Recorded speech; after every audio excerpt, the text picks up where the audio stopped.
السلام علیکم، میں گریڈ 6 اردو ٹیچر مس عمیرہ۔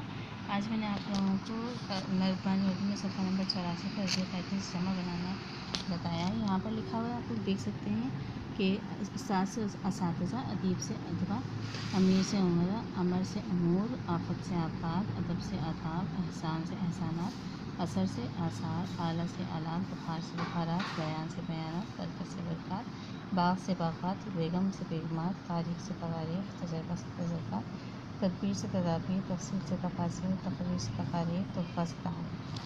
اسی طرح سے آپ یہاں دیکھیں، جاہل سے جوہرہ، جسم سے اجسام، جنس سے اجناس، جوہر سے جواہر، جرم سے جرائم، جذبہ سے جذبات، جزیرہ سے جزائر، جواب سے جوابات، حرف سے حروف، حبیب سے احباب، حدیث سے احادیث، حاکم سے حکام، حکیم سے حکمہ، حیوان سے حیوانات، خاتون سے خواتین، خبر سے اخبار، خزانہ سے خزائن، درجہ سے درجات، دور سے ادوار، دفتر سے دفاتر۔ ذکر اذکار، ذرہ ذرات، رائے آرا، رئیس رؤوسا، سبب اسباب، سند اسناد، سطر سطور، سلطان سلاطین، شاعر شعرا، شک شکوک، شکایت شکایات، شرط شرائط، شکل اشکال، صف صفات، صنف اصناف، ضد اضداد، ضمیر ضمائر۔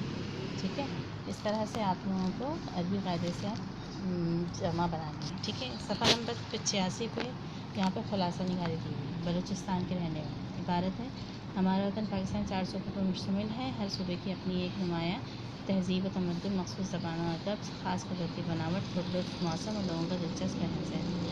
ہمارے وطن کا ایک صوبہ بلوچستان ہے، لیکن دوسرے صوبے کے مقابلے میں یہاں آبادی کم ہے۔ یہ لوگ لمبے لمبے کرتے پہنتے ہیں، کرتے پر صدری پہنتے ہیں، ایک سوتی ہے اونٹنی چال میں کندھے پر پڑی رہتی ہے، سر پر بھاری پگڑی باندھتے ہیں اور چمڑے کے سخت مضبوط جوتے پہنتے ہیں تاکہ پتھریلی اور سخت زمین پر آسانی سے چل سکیں۔ یہاں کی عورتیں ڈھیلا ڈھالا لمبا کرتا پہنتی ہیں اور سر پر چادر یا دوپٹہ اوڑھتی ہیں۔ اس صوبے میں بہت سی زبانیں بولی جاتی ہیں، مثلاً بلوچی، بروہی، پشتو، سرائکی وغیرہ، مگر تعلیم کے لیے اردو استعمال کی جاتی ہے۔ سفر کے لیے اونٹ، خچر، گدھے اور گھوڑے استعمال کرتے ہیں۔ یہاں بسیں، کاریں، ریل، رکشہ اور موٹر سائیکل بھی سواری کے کام آتی ہیں۔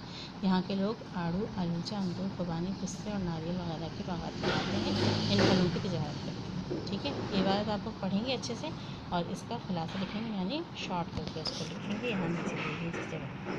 جزاکم اللہ خیرا۔